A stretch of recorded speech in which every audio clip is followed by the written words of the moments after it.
روزی جو ہے وہ کشادہ ہو جائے، پھیل جائے تمہاری روزی، بڑھ جائے، اللہ کا فضل شامل ہو جائے۔ جو قرابت دار ہیں، جو قریبی ہیں، بہت بہت قریبی ہیں، نیئر ہیں، ان کے رائٹس بہت ہیں، ان کے حقوق تمہارے، ان کے حق ادا کر دو۔ ان کو روزی کے معاملے میں یہ روک کر مت بیٹھ جاؤ، کچھ ان کا بھی تھا تو اس میں ان کو دو، تم ان کا حق ادا کرو۔ والمسکین، مسکین اسے کہتے ہیں جس کی زندگی جامد ہو گئی ہو، اسٹیگنیشن آ گیا ہو، ٹھہراؤ ایسا پیدا ہو گیا ہو، ہلتا نہیں کہیں سے کچھ۔ ایسے ہو سکتا ہے مسکین کے پراپرٹی بہت ہے لیکن اس کے استعمال میں نہیں آ پا رہا ہے، کچھ جسے کہتے ہیں چکا جام ہو گیا، یہ چلوا دو کہیں، تو ان کو اس حالت سے نکال دیں جہاں ٹھہراؤ پیدا ہو گیا جن کی زندگی کے اندر۔ ذالک خیر للذین یریدون وجہ اللہ، اور یہ اللہ کی رضا کے لیے کریں، ان لوگوں کے لیے خود ان کو خیر ملے گا، یہ خود ان کے لیے بھلائی اس کے اندر آ جائے گی، ان لوگوں کے لیے کہ جو اللہ کی رضا ایسے چاہتے ہیں، اس لیے کہ اللہ نے ایسے ہی کیا ہے کہ ان کی روزی حق کی بات کہی ہے نا، ان کا حق دے دو انہیں، تو وہ حق مار کر بیٹھ گئے تو ظالم ہے۔ اب یہ سمجھتے ہی ہیں کہ ہم نے تو اپنی محنت سے کمایا ہے، اس کے نتیجے میں اللہ نے جو کچھ تمہیں دیا ہے اس میں کچھ دوسروں کا حصہ تھا، وہ حصہ انہیں پہنچا دو۔ وَأُولَٰئِكَ هُمُ الْمُفْلِحُونَ، وہی لوگ ہیں جو فلاح پانے والے ہیں، وہی ہیں جن کی کھیتی کٹنے کے بعد فصل ان کو مل جائے گی، اسے فلاح کہتے ہیں، ان کو ان کی اپنی کوششوں کا اچھا نتیجہ مل جائے گا۔ اسے بھی میں لوگ بدلتے رہتے ہیں اس لیے پھر میں ریپیٹ کر رہا ہوں، خود قرآن نے کہا کہ یہ بار بار دہرانا یاد دہانی مفید ہوتی ہے، جو لوگ مانتے ہیں ان کے لیے، لیکن رہ جاتی ہے ذہن کے اندر، سلپ ہو جاتی ہے، معلوم ہے اور اس کے بعد کانشس مائنڈ کے اندر نہیں رہتی کہ اللہ نے روزی مقرر کی تھی کچھ اور لوگوں کی بھی جو تمہارے پاس بھیج دی، جب تم نے انہیں پہنچایا تو پھر اللہ ان کی روزی اور تمہاری تھرو بھیجتا رہے گا۔ اب تمہارے پاس کھینچ آئی، وہ تمہاری روزی میں آئی تھی اللہ کے قدر میں، نے کہا اب تو طرح سے حالات ٹائٹ ہو گئے، اب ان کے ساتھ جو ہم حسن سلوک کرتے تھے، اچھا وہ اپکار کرتے تھے، اب ذرا سا بھی ہمارے پاس گنجائش کم ہے، پھر اور ملے گا، پھر کیا کریں گے، کرتے تھے ہم ہمیشہ، ان کا حصہ تو تمہیں بھیجا تھا وہ تو پہنچا دیتے، یہ تمہاری روزی میں کھینچ تھی تھوڑی سی، تمہارے امتحان کے لیے، تمہاری آزمائش کے لیے، تم نے ان کا حصہ روک لیا، تو پھر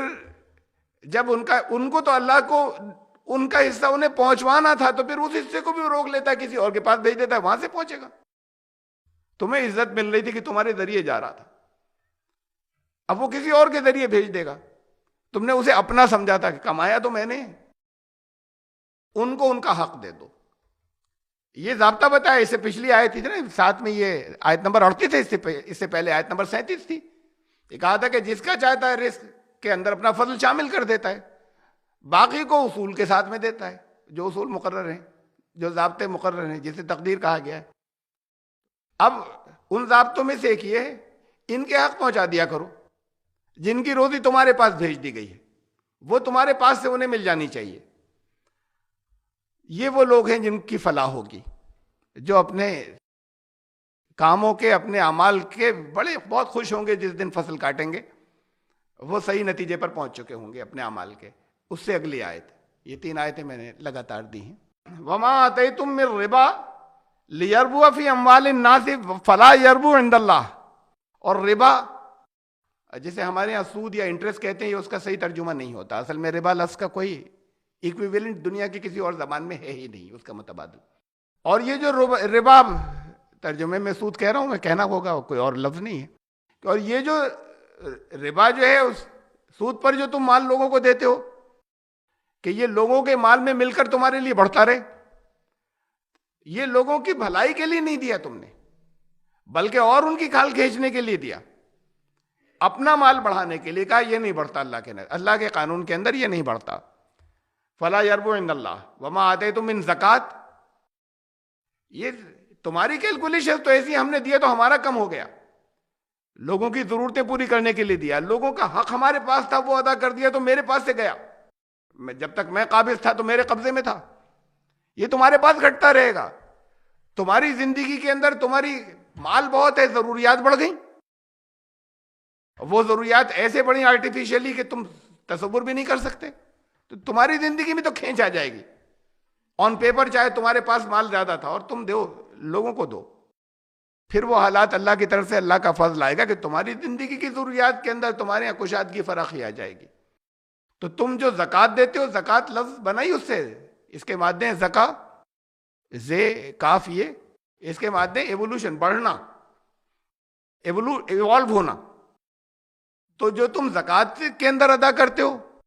یا اور لوگوں کے ساتھ میں حسن سلوک کے لیے دیتے ہو، تریدون وجہ اللہ، اور اللہ کی رضا کے لیے کرتے ہو کہ یہ تو ہمارے اوپر ضروری تھا، اللہ نے لازم کیا تھا، یہ تو اللہ راضی ایسے ہی رہے گا، یہاں پر ہم قانون ایسے ہی رکھیں، اللہ کے قانون کو ہم امپلیمنٹ کریں. فَأُولَٰئِكَ هُمُ الْمُضْعِفُونَ. اپنا مال یہ لوگ بڑھاتے ہیں. تو مال بڑھنا خالی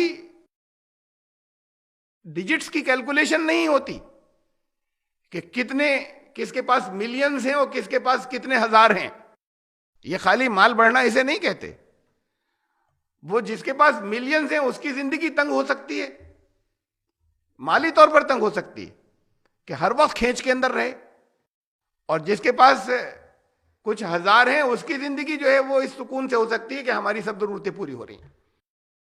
تو تم جو زکوٰۃ میں اللہ کی رضا کے لیے دیتے ہو کہ یہ اللہ نے جیسا چاہے ویسا یہاں پر توازن و بیلنس قائم رہے. فَأُولَٰئِكَ هُمُ الْمُضْعِفُونَ. یہ ہیں جو بڑھاتے ہیں اپنی گنجائشوں کو، اپنی زندگی کی گنجائشوں کو، یہ بڑھانے والے ہیں. تو تمہارا فلسفہ تو یہ کہ جتنا کھینچ لو گے، جتنا دوسروں کا مار لو گے، اتنا بڑھ جائے گا تمہارے پاس. اور اللہ نے یہ کہا ہے کہ یہ عدل کا نظام قائم کرو، انصاف کا. اس کا عدل کا تقاضا یہ ہے کہ جہاں لوگوں کے پاس نہیں ہے، جن کے پاس زیادہ آیا ہے، ان کی ذمہ داری تھی کہ انہیں دیں. وفی اموالہم حق للسائل والمحروم. ان کے مالوں میں، ان کی پراپرٹیز میں، ان کے کیپٹلز میں، ان کی ہولڈنگز میں، ان کی بلانگنگز میں حق ہے سائل اور محروم کا. وہ جس کے پاس نہیں ہے